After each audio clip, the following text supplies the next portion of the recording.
The all-new Volvo XC90 here in the T6. Huge XC90 is today an Autogefühl, your #1 resource for in-depth car reviews and your #1 community to discuss cars with Thomas. 4.95 meters in length, and we have already taken a look at that once before. So already check out this video, and later on, after you have watched this one and want to see more of the XC90, then you can also check out the other videos about more different versions. Today, luminous sand on the outside as the color, then a special off-road design package, telling you soon more about that. And the T6 is below that hood here, the petrol engine. We do have the diesel and the T8 as well in the other review if you are also interested in that one. So far, let's check out this one here from the exterior, interior and the driving experience. Let's go.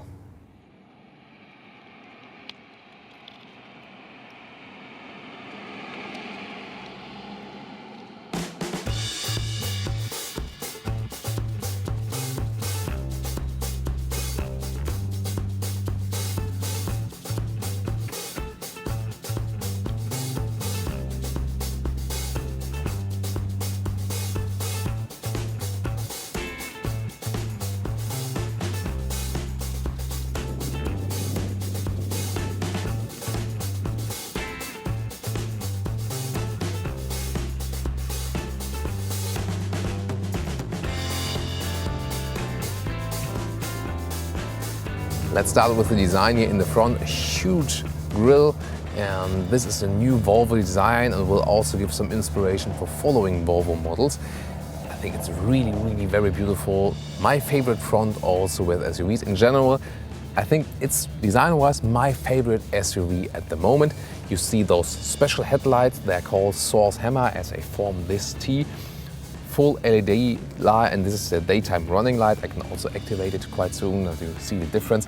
However, you have to pay attention. This one is only available either in the inscription top trim level, or if you optionally go for the light package, with, for example, taking German price as reference, 1,500 euros extra. So the very low trim levels without this option do not have Source Hammer.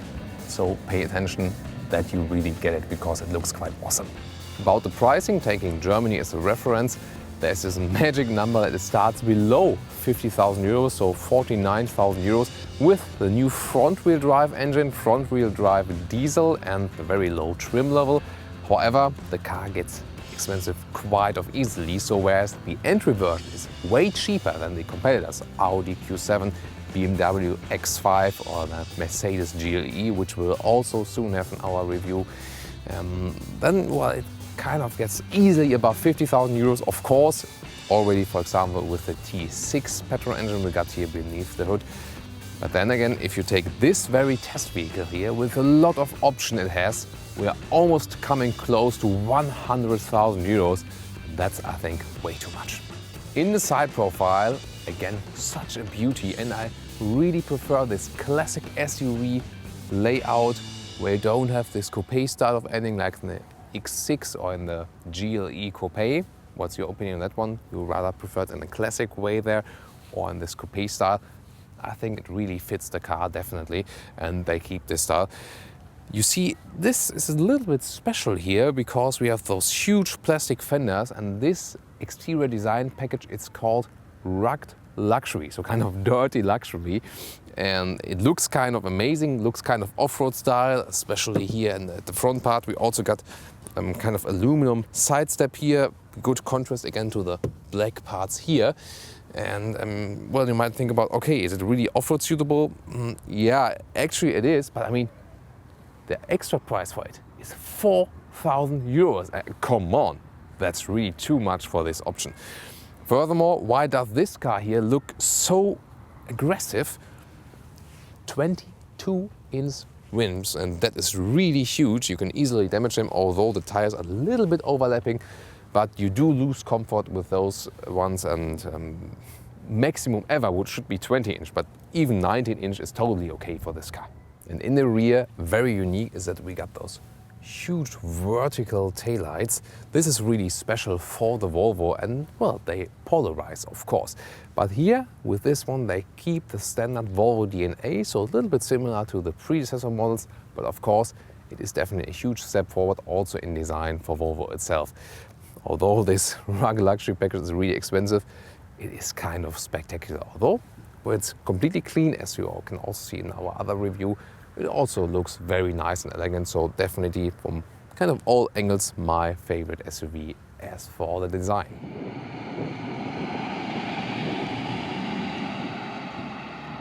About the engines, it starts with the D4, smallest diesel, 190 horsepower, also just with a front-wheel drive, cheapest solution.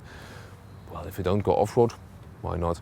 Then the D5 diesel, 225 horsepower. Then there's the T5. T is also for petrol engines always. The T5 is about 250 horsepower, 254 to be exact. Then this one here, the T6, the bigger petrol engine, 320 horsepower. You see we're going up and up in horsepower. But T6 and D5 performance is of course comparable because a diesel gets kind of the same or even more torque sometimes from less power, less horsepower as well. And then this T6 engine can also be combined, 320 horsepower plus 80 horsepower from the electric engine. Then again, it's the hybrid drive, T8 then. And basically, besides this very small diesel that is front-wheel drive, all are all-wheel drive, permanent all-wheel drive. Just the T8, then this engine is just doing the front wheels and the electric engine, the rear wheels. We have driven that one as well in our other video, you can check it out. Here's so far the T6 here with the 320 horsepower. I think worldwide one of the most important engines. In Germany it's more the D5 that is the most important one because people are usually buying diesels, especially for the big SUVs. Well, maybe that will be changed at the moment, but of course this one also does consume something. You will soon see we, I think, end up about 11 to 12 liters on 100 kilometers. Yeah, the car is still about 2 tons in weight, so that's actually not kind of special. That's consuming quite a lot of fuel. 6.5 seconds from 0 to 100 kilometers, by the way, so the performance is actually quite good. So one thing I want to show you already from the exterior, also I'm sitting on the inside, is when I go to different driving modes, for example now go to off-road, the optional air suspension, 2,500 euros extra. You see now the car is getting a little bit higher. It really feels kind of funny, and I hope you can see it from the outside how it is lifting up for more ground clearance than in the off-road mode. And if I go back to the dynamic mode again, the more sportier mode, the car should go down again. You see, it does actually make quite a difference.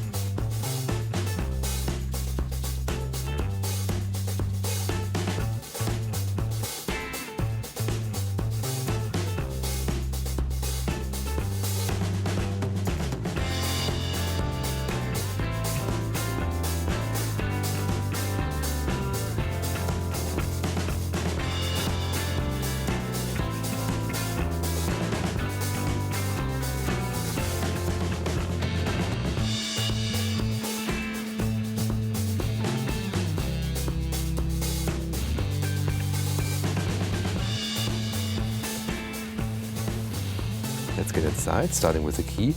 It looks quite good, but on the long term, you see here, the buttons here, not too premium-alike to me, but it has actually a good size. Let's open the car.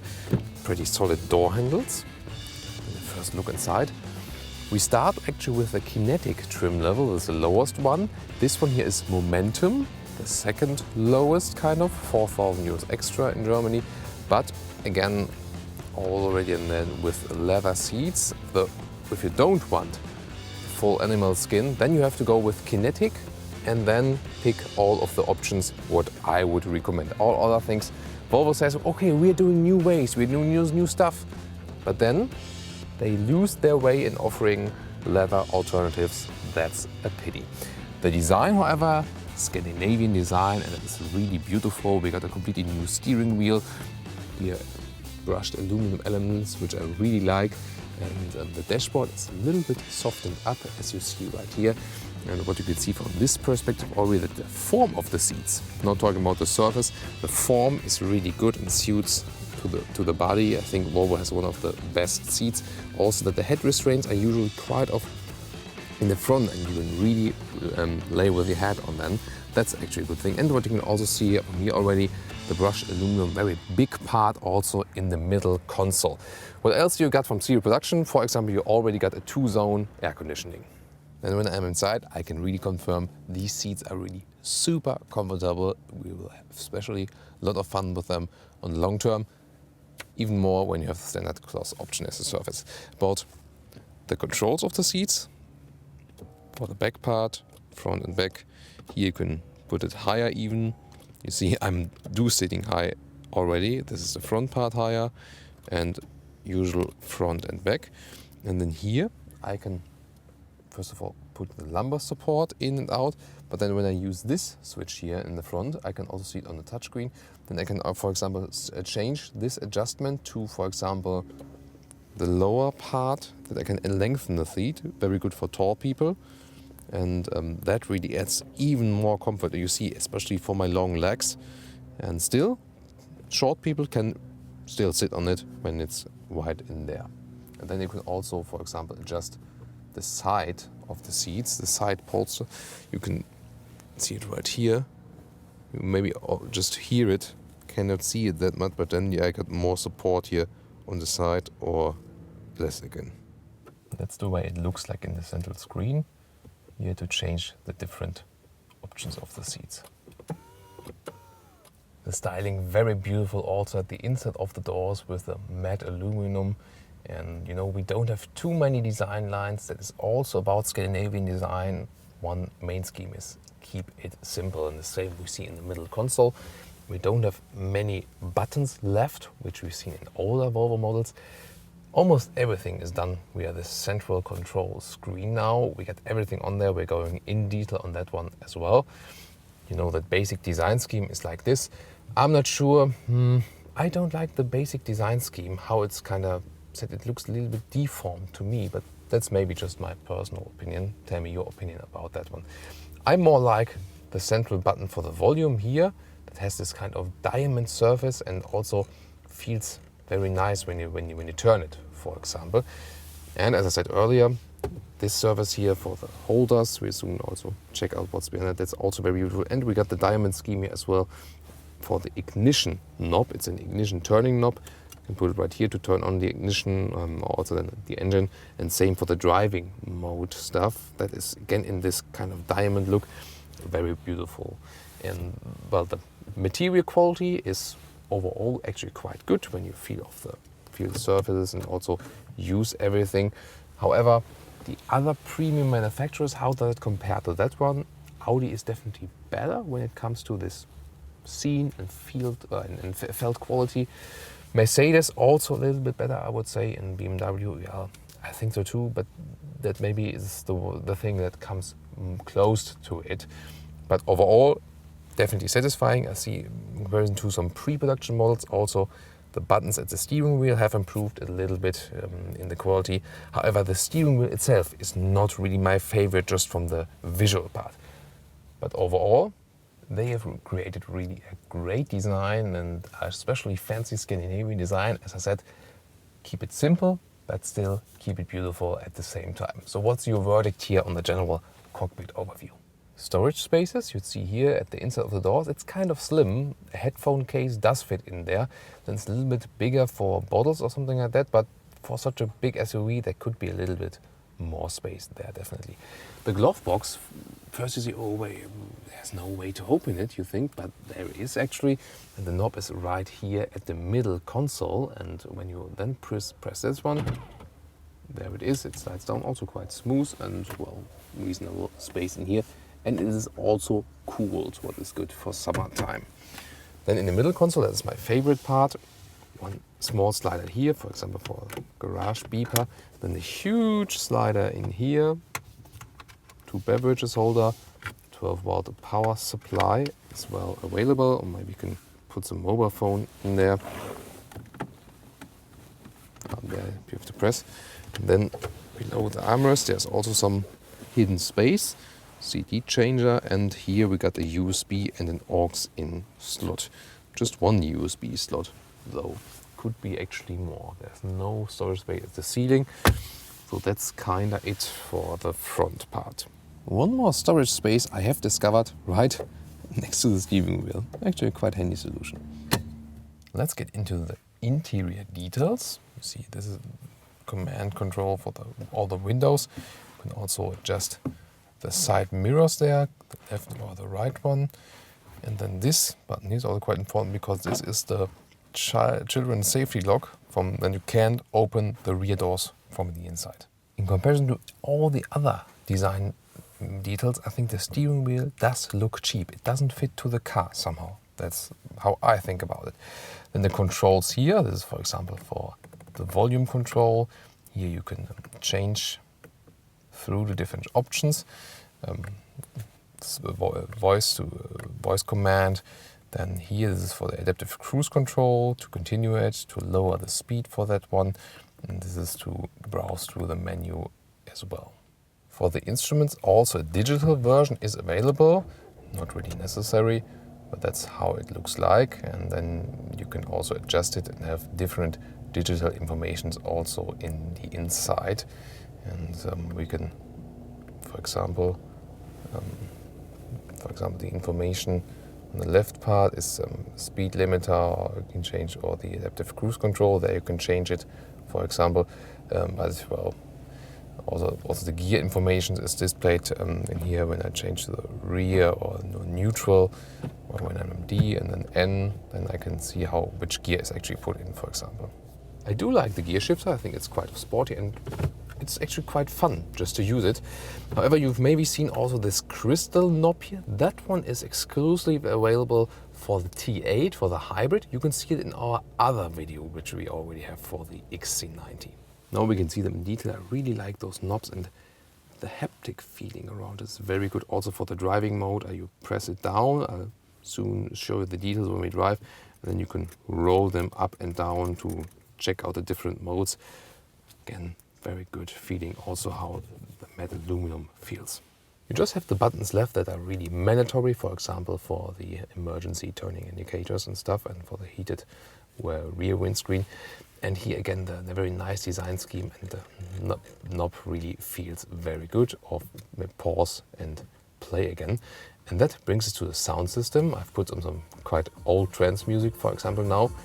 And what is quite interesting, this is here the optional Bowers & Wilkins system. Usually you have 10 speakers from serial prediction, and here there's the optional sound system.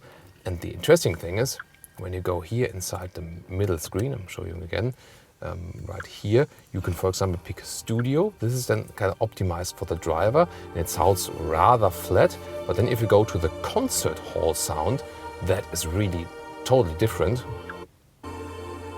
Then it also comes from behind and more from the side. They have copied the sound setup. They've done some complicated measuring there from the Göteborg concert hall. A really interesting thing, and there we have really good surround sound, really amazing. Even when the sound is quite loud, you still have a very clear sound. Then about this new central screen. I heard that in the very, very low trim levels, it is also available without that one, but kind of everyone picks it, at least optionally. This is the central home button, like with the iPhone, you always get back to the home screen. Then there's also some helping. First of all, you can browse different main screens. And this is, for example, here to the right, you can pick the different radio setups for digital radio or Bluetooth, GPS. And also the apps, for example, weather app is available right here. Let's see if we got the connection to that one. And no, we don't have the internet connection right now. To the left side, you can change, for example, the parking aids, how you want it, or the start-stop function, put it in and out. That is possible, but usually you stay with this central screen here in the middle, and then you can, for example, pick your phone or media for the Bluetooth, my music. GPS looks like this. It's a very clear display as you see it. I really like that. And yeah, I want to scroll inside here. How is it possible? There you can zoom in and out, like with the iPhone. It's actually quite good. The reaction time could be a little bit faster in here. but I think it's something a little bit mixing, you know, when I want to scroll inside the map and then I'm already here. That is, I think, a little bit confusing. And see if we can put an address. Well, the reaction time is actually quite okay, but that could be a little bit faster still. Let's see, maybe if you want to go to Munich, that would be München. Then in German, München. Let's see, just let us just go there. Start GPS. Die Route wird berechnet. Bitte fahren Sie zur angezeigten Route. Yeah, that's okay. Let's zoom in out. So that's the basic overview about that one. And then what else can we show you here down? You think, okay, you can directly click it to change the temperature. Yeah, in the middle, that's actually possible then. So for example, because that is actually missing to me, I want to control it right here with some knob, at least the temperature. And then you can, you see, sometimes it's a little bit, maybe you have to turn on the ignition once more. There it is. Or put it in the middle to change the vents. I'm not really sure. What do you think about this kind of system? For the climate control, I really still prefer the classic solution. And well, I would expect when I press here that I got the seat ventilation. Maybe I turn on the engine, maybe then it works. There it is. That's also a strange thing. I cannot just control when the engine is turned on. So and then I can use a temporarily or just click here. That's also possible. What do you think about it? I think some people actually say, I really like that solution, but some say I prefer the classic way. So, there it is. It's the secret is when the engine is actually turned on, because here you can also have the seat ventilation. You really hear that as well. All seat heating, and both is possible at the same time. That's good when you maybe got wet in the rain in winter and then want to heat up but get dry at the very same time. That's possible here as well. Is it very intuitive? It could be a little bit more intuitive, I think. Or what's your opinion about it? And then, by the way, there's another screen available. We can scroll up right there, like also with an iPhone. And then you can get to the settings of the car and change some general information. For example, if you go to My Car, then mirrors. Here you can, for example, change if the mirrors are automatically dimmed at night or something like that. So actually kind of already complicated because you can change so much also with the climate. For example, the standard level of the seat heating, high, middle or low, that can be all changed here. Okay, you can really individualize your car as you wish.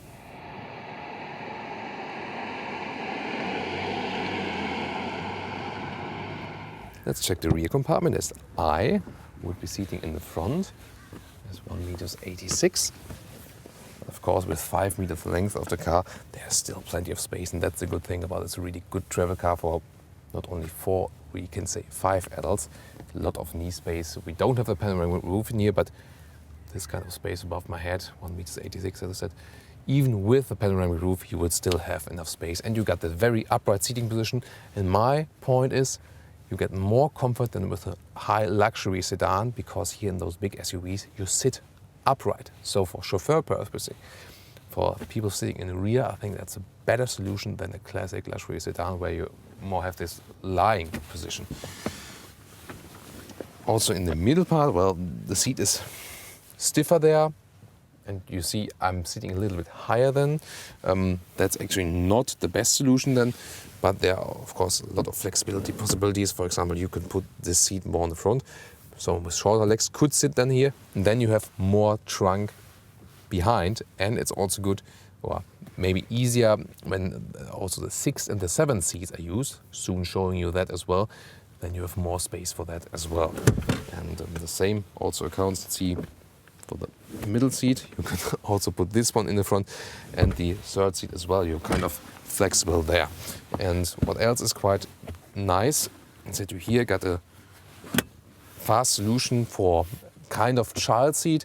You know, when you're not that small anymore, but still need to sit a little bit higher for the seat belt, then you got an easy solution here with the extra child seat. Middle armrest can be flipped out, and then there are some beverage holders here inside. So really a lot of comfort here, and optionally you can also have the separate climate functions here that is available here then. Also another 12-volt power supply, and here you get even a real 230 volt, that would be the German version, then here a real power plug. Let's now check the trunk. Option, you can have this foot opening mechanism. We don't have it built in here in this case. You can either use the key, hold the button, or you can just press here and it's an electric opening tailgate. Let's see how the sensitivity is. Well, not too good when opening it. I think it goes, is it the maximum? I wonder if that yeah, looks like the maximum height, but still it's okay from the height. Let's close it, see how the sensitivity is here. I think even here it has to be a little bit more sensitive, thinking of children. Then really a lot of space in here, really huge, and you have different possibilities. First of all, you can flip out this one, then hide something very flat in here, or maybe if you put a backpack here or put it right in here, then it's more secure and doesn't go all the way in the compartment. That's a very nice solution. Below this here is, by the way, for all the emergency equipment, also quite nice. Some hangers, you can put it right here, maximum of 5 kilograms. And then the cover can be put here. And there's also a slider for that one, that it's kind of fixed on both sides. I think that's very good. Material quality of that one is mediocre actually. But then you can again put it up the slider, put it right there, and then it gets actually really interesting. And this is the point where Thomas' workout starts for today. I first put out this one here, because then you can first see how the whole loading area looks like this.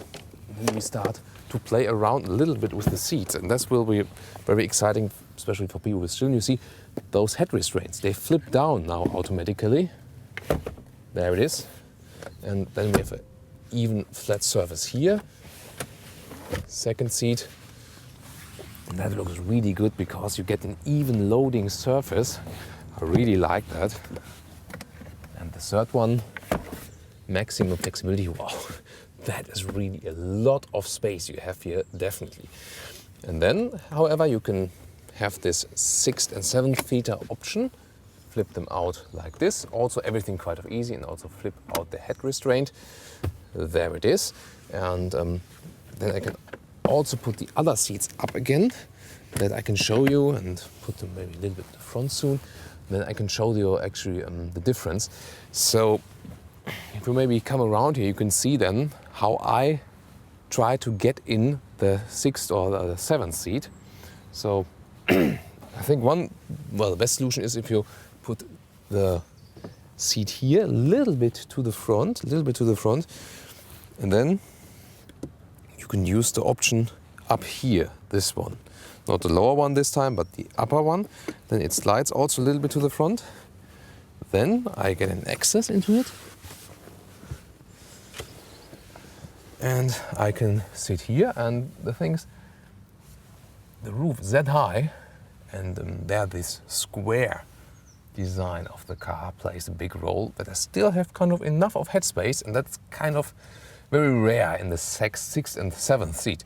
If I have this one here, this seat, a little bit more in the front as I've put it, I can still sit here actually. That does work with my knees. Not if the seat would be way in the back. Then I would have like this kind of space for my knees, it's done. But it is actually possible even to travel with 7 adults here. Not the most comfortable ride though, but it is still possible. I had a little bit of more space in the rear here, even in the Audi Q7, so the layout there was a little bit better. But you see, you got a lot of flexibility here. And if you think about the small soccer team that is on tour with this car, this really helps them. I can also put the other seat here up, that you can see this kind of setup. And yeah, you see, this is kind of just the space you have then here. And you see a lot of different possibilities. By the way, here another solution to attach something. Also beverage holders for 6th and 7th seats are available, and even a small storage space. So I think we have thought about that. The belts are held right here. It's also a clean solution, and then you have really a full seat belt also for these rear seats here. Very nice solution.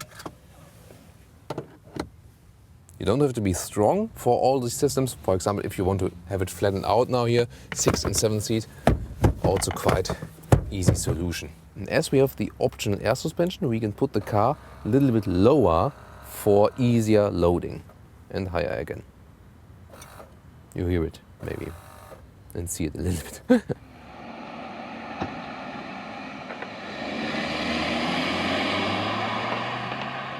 Let's take a look at the rear view camera, putting in the rear drive, and that's it. It's of course again optional. You see it also works with the acoustic warning in the front, and then I can also pick different options. For example, I can zoom in behind or zoom out again. CTA, that's the cross traffic alert, as it also says CTA. Parking assist, you see here, this is for the sensor, which is also displayed in here. And this is to deactivate the lines, and then there I can pick the 360-degree view. This is the fake drone view from above, and then first of all, also a nice resolution. This is, by the way, not a skyscraper, it's also another car. Then you saw here, I can also then pick again camera on the rear, camera on the left, camera on the right, and you see how fast it goes, camera in the front. There I can really see if I'm touching something. So one of the best camera systems I have seen so far. The one from Mercedes is also very good, and well, the Audi one is also not bad. In general, the Volkswagen cameras for that one are quite good in the resolution. But here again, you see, very well done. This fake drone from above also shows me when I'm finished at the rear. I can go in front drive again. You see that the lines change to the front, and again a very clear resolution, really feeling like I'm a drone right now. And so that really helps. You need to have this option for such a huge 5-meter long car. And then we start our test ride. As I said earlier, this is the T6 engine, 320 horsepower, the petrol engine. I'm usually more in the favor of the petrol engines. You know, they don't sound that diesel kind of awkward. Usually also deliver quite good performance, but then also the consumption is of course higher. We'll see at the end of our test ride, and you know, we have this car for quite some days, and how this really plays out with the consumption. And we also discover the different driving modes here. That will also be exciting, because with the new Volvo here, it does actually make quite a difference. We do have the air suspension inbuilt here. That's why we could do this, lowering the loading sill and stuff. And it is optional and very expensive, yes, but this is an option that is really worth the money, because you get a very, very smooth ride with that one, especially in combination with such a huge SUV. However, due to the 22-inch rims, they actually make you lose a little bit of the comfort. They're too big, as I said, and that really plays an effect for smaller bumps on the road. There you really feel them. And yeah, you do feel it's a huge vehicle, definitely. The steering here in the comfort mode is actually kind of loose, so there's no real natural feeling while driving. It rather feels a little bit artificial. But then on the good side, if you prefer that you don't need a lot of power when steering, that is actually the case here. So you see it here, not so much reaction from the car when I turn the steering wheel, and again, it's kind of loose. I have a view, by the way, in the head-up display. That's also optionally available, quite a clear solution, and we have known that from other Volvos as well so far. And if we're standing still, you hear how silent the petrol engine also is. Again, the whole sound insulation, that is one thing they've really been working here on. We're standing here near a quite huge traffic situation, and there's actually nothing we can hear, so very silent, relaxing atmosphere here. And the seat form as well is also very well suitable for long trips. We know that Volvo seats have been among the best on the market. I really, really like them, because they offer a good of comfort, and especially for me, seem to fit the body style. However, I told you earlier, the full leather option, when it's getting warmer again now, then of course you do sweat on them, so not the most practical solution. We can test out the different driving modes here in the middle console. So let's maybe close the comfort mode to see how the throttle input is. If I go maybe 30 kilometers an hour to 250, starting now. 50, this was actually quite fast. I did put the throttle full all the way through though. And now again the faster corner, let's see how that plays out. No feeling at all from the steering wheel actually. But let's see if that is changing. I do have an eco mode by the way as well. That is then to let the car roll a little bit. Also to save some fuel, so no engine braking process is used. Most of the modern cars do have that. Now, did you hear that? That is the automatic start-stop function, but that can happen. That's just going like for just a small second. And I do have some interesting insight on that one because I've talked about it with engine experts. I always thought about, okay, this eco start-stop function, that can't be good for the engine actually. And I thought especially when it's just very short that the engine goes off and on again. But then the engine expert told me, well, the real problem is when you have this option activated and then stand still for quite a longer time, maybe a minute or so, and then the start-stop function gets activated again, the engine starts. That would be the critical part, because so much pressure is actually then on this very part of the engine that kind of makes the engine ready again, you know, so to tell it in a kind of simple way. So that was very interesting insight for me. It wasn't exactly what I thought, but it kind of confirmed my suspicion that the start-stop functions are not really good for the engine. And if they are good for the consumption, that's also doubtful, because sometimes you accelerate even harder because you lagged a second at the traffic light or something like that. Now changing the driving mode to dynamic, because I can't pick off-road right now as I'm going too fast. Dynamic. So now, you maybe already hear it. We usually go a gear lower, and also the RPMs are turned on wider. And I also got a little bit more resistance on the steering wheel.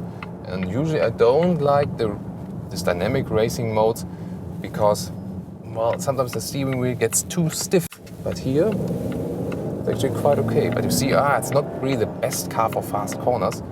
And the dynamic mode can be a little bit annoying in everyday city lighting because the gears are turned up too high. Let's see, test it again about the steering.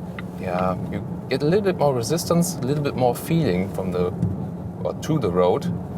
So steering wise, I think that's quite good. Let's see. I'm now driving 60, and which gear is it? Don't have a gear.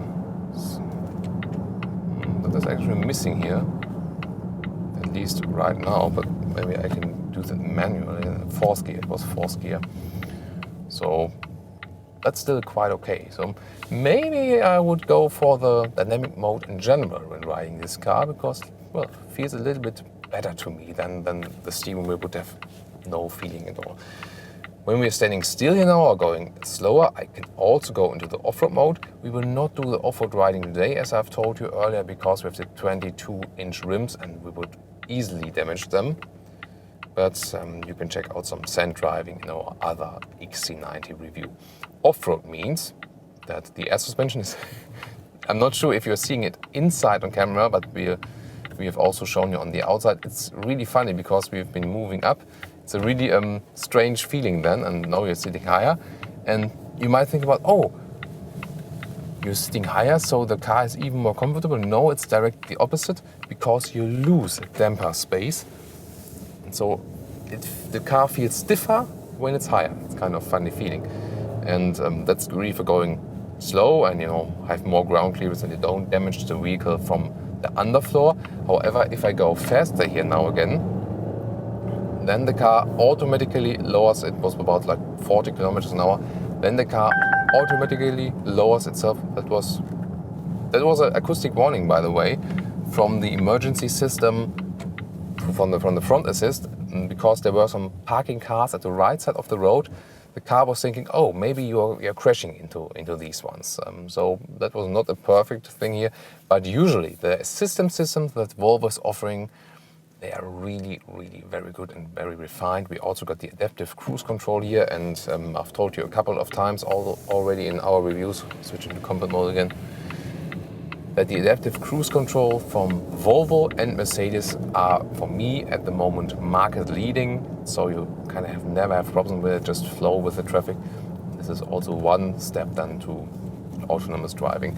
Maybe let's go a little bit faster here now inside the roundabout, but just from the steering dynamic, actually, you, for example, cannot compare it to a Audi Q7. So from the feedback we got, quite often the XC90 was design king whatsoever, and the Q7 was so ugly.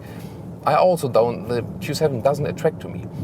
But from the technology part and also from the driving dynamics, it's really something totally different. As I've also this year driven the Q7, and it really feels like a smaller car. Here you do feel that it's kind of a huge car, definitely.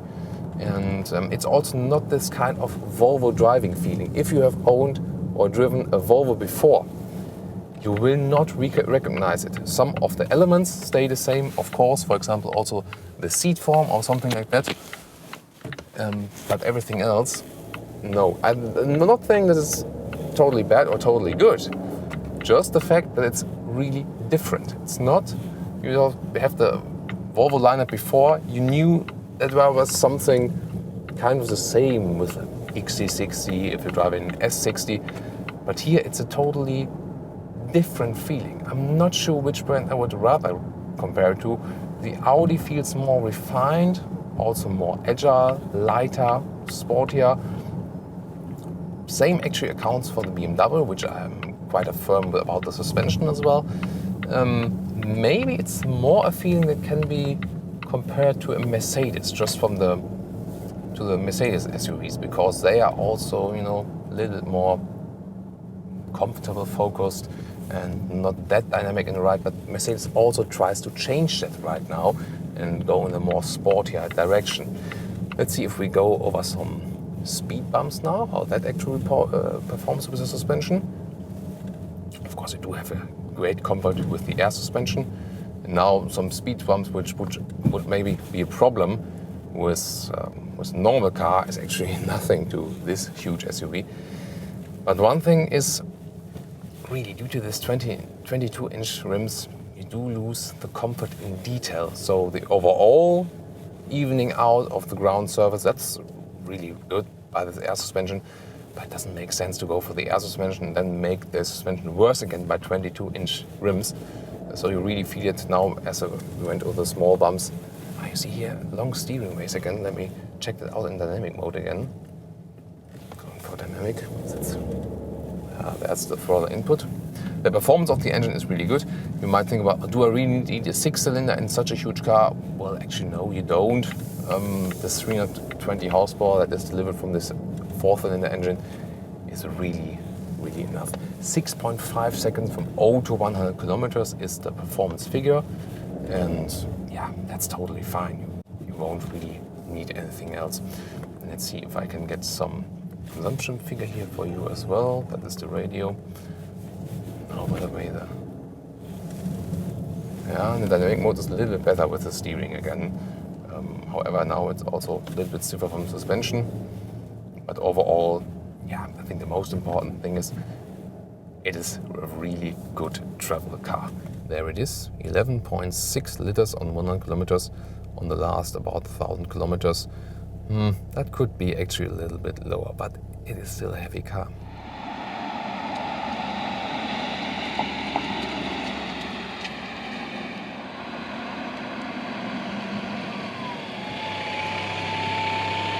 High up above here, you see the suspension still in the off-road mode. I come to my conclusion. The exterior is really my favorite SUV at the moment. So many great elements, especially if you pick the light package with the full LED lights with the Source Hammer LED signature in the front, and also the huge front grille. well, this design package here, Rugged Luxury, so expensive, but also looks kind of cool.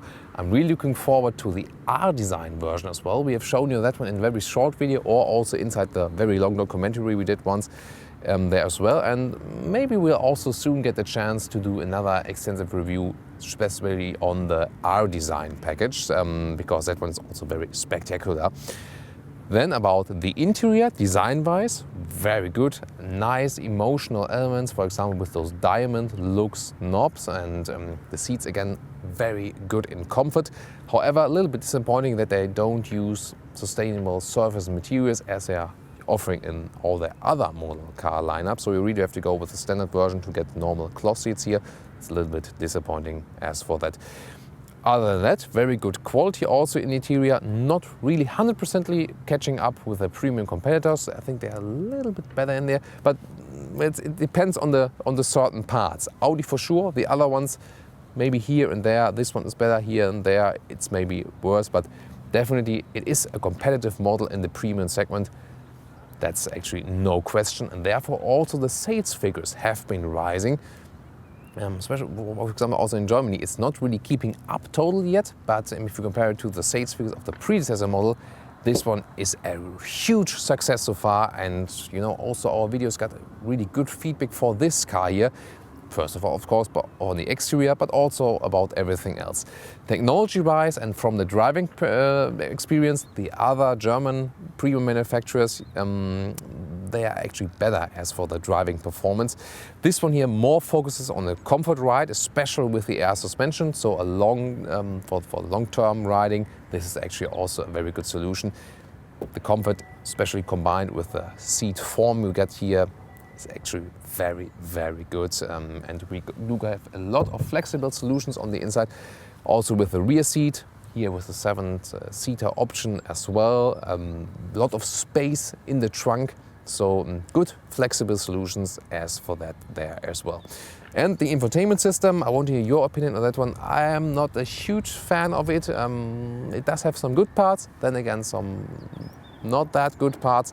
Usually I prefer another kind of infotainment system, but maybe that's also just a personal choice. Overall, it's still of course a dream car, but be sure if you get an XC90 that you don't make it 100,000 euros like this one with all the extras. You don't need all of the extras, so be careful when picking in the configurator. Thank you very much for watching Autogefühl. I hope to see you at the next episode, and if you like more on the XC90, check out the video description, got more links to that. And we also got kind of all of the competitors of this car, all went in a review. It's always easy just to use a YouTube search and put in Autogefühl and then the model name of the car, and we got about 1,000 videos so far. Most likely you'll find your favorite model. Thanks for watching. We see us. Bye.